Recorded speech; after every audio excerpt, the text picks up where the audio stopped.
What's going on, y'all? Welcome back to the channel, man. You already know it's Thierry Reveal, Trillionaire Hustle, help you build your financial muscle, man. So listen, man, I know the market's been a little scary past couple of days, man, and I got a safe way. For you guys. You know what I mean? You could, I guess, hedge your account, get your account a little bit safer so you can save a little bit more money. I understand it is a gamble to invest in straight, how would I say it? To invest in straight one-off stocks, right? To invest in a company directly, like a Tesla, Apple, Microsoft. I mean, I don't think it's risky if you do your research, but if you still are unsure of that, because we've seen how Facebook just crashed by 25% in the past couple of days, so you wanna just sure up. You don't want to be that exposed to one stock, right? Before I continue, like, subscribe, comment down below, share the channel with your people, man. You already know. But anyway, you don't want to be that much exposed by having your money in one stock, right? To get your account even safer. There are other ways to do that.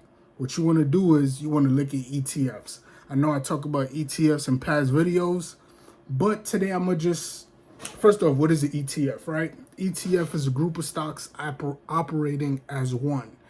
For the most part, I'm gonna talk about 4 ETFs tonight. One is called QQQ. One is called, that's probably one of the most popular one, is very technology heavy. It's about 26% technology, 13% healthcare, financials. It's about 2% real estate, and a consumer defensive, right? So that means a ETF will go and find the best stocks in these sectors and will put them together, package them up together, right? And then sell it to you. Obviously, so by the way it's allocated, for example, the QQQ that I was talking about, that ETF is like, the one I was talking about before was Fidelity. When I say in 26% technology, QQQ is heavy technology based. QQQ is actually almost 50% technology. It's about 48% technology, communication about 18-20%. And you know what I mean? You could do, like I said, I always do all my research, most of my research on Seeking Alpha. You can log on to that website, just type it in at the top of the bar, at the top of the search bar, and it'll pull up all this information, and you click around the summary and holdings or whatnot. Now, the thing that I do want you to keep in mind when investing with these ETFs is the expense ratio. The expense ratio is basically how much the person who is controlling this ETF is charging to manage the ETF for you, because they're doing the job for you, right? So, for example, let's look at QQQ. Like I was saying, the top 10 holdings are Apple, Microsoft, Amazon, Meta, Tesla, Alphabet, Nvidia, Adobe, Broadcom. You can look at the whole list, right? So what they're doing is, even though they have different percentage of how much of your money is gonna go to what sector when you invest that money, what is going to happen is, when some of these companies are not performing up to par for that ETF, as the person managing it feels like, they can remove that stock from the ETF and replace it with something else. Now, all of that costs research for the person who's doing that, right? So that's going to cost you an expense ratio. That's why your expense ratio actually goes to the person who's managing that for you. Granted, I kind of like more ETFs that are managed by a computer than the ETFs that are managed by a person. You can actually find out if this ETF is managed by a computer or by a person, because I feel like a computer is more emotional, right? So there's going to make less emotional decisions. Human beings are emotional. A lot of times they make emotional decisions. And obviously, we see with the stock market, it could go up and down, but over time, it always works out if you're investing for the long haul, right? So with ETF, for example, like a QQQ, it has a expense ratio of 0.2%. Now, you might think that's not a lot, but to me, that's actually right under where it would be high, in my opinion. The one share of this ETF is $355, and it's at 0.2% expense ratio. But if we go look at something like a Fidelity ETF is going to be FXAIX.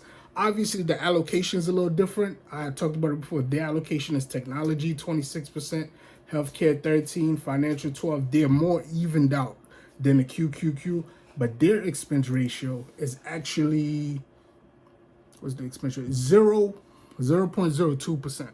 So you got QQQ, which is very popular and everybody knows The expense ratio is 0.2%.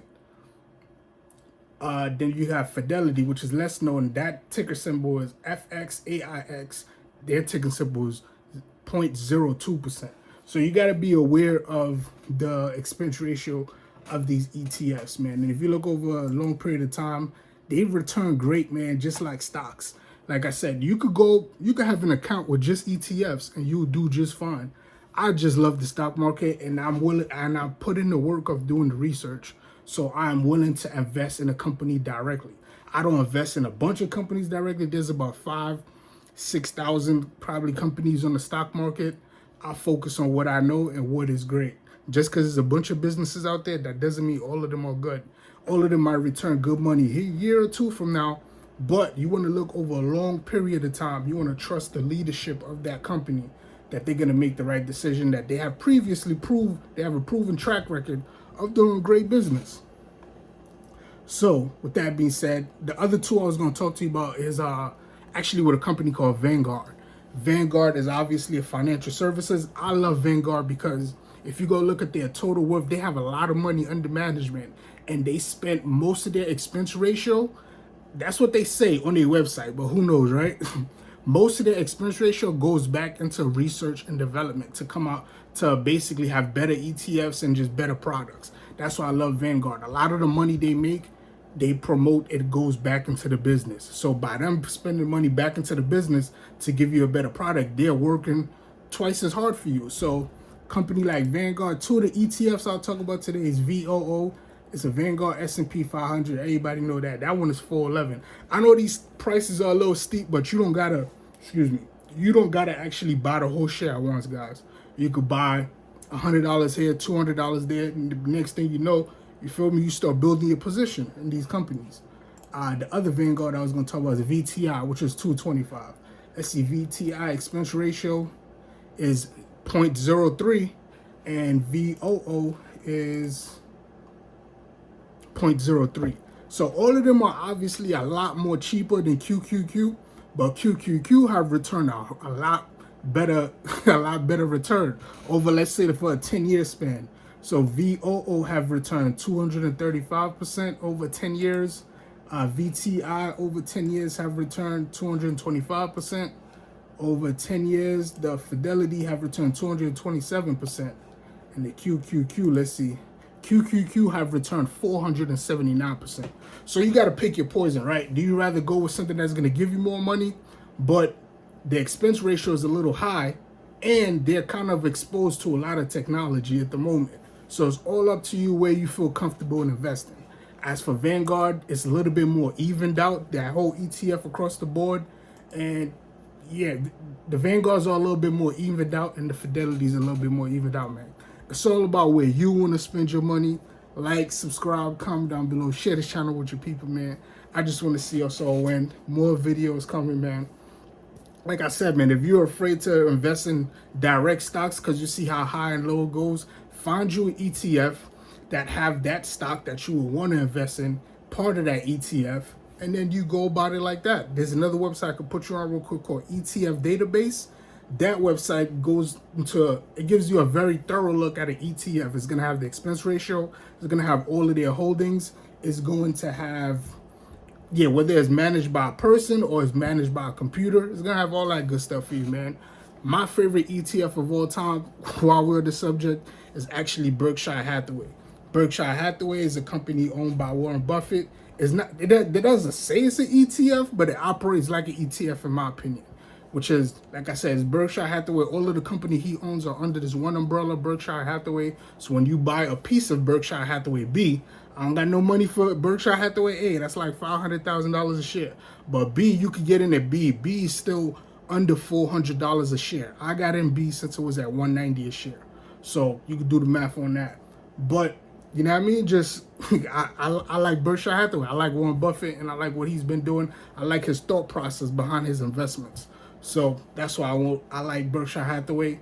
And like I said, man, do your research on these ETFs. They're actually a safe option for you if you don't want to feel completely naked out in the market by investing in companies directly. Like, subscribe, comment down below, share this channel with your people, man. Catch me on the next one. I'm out.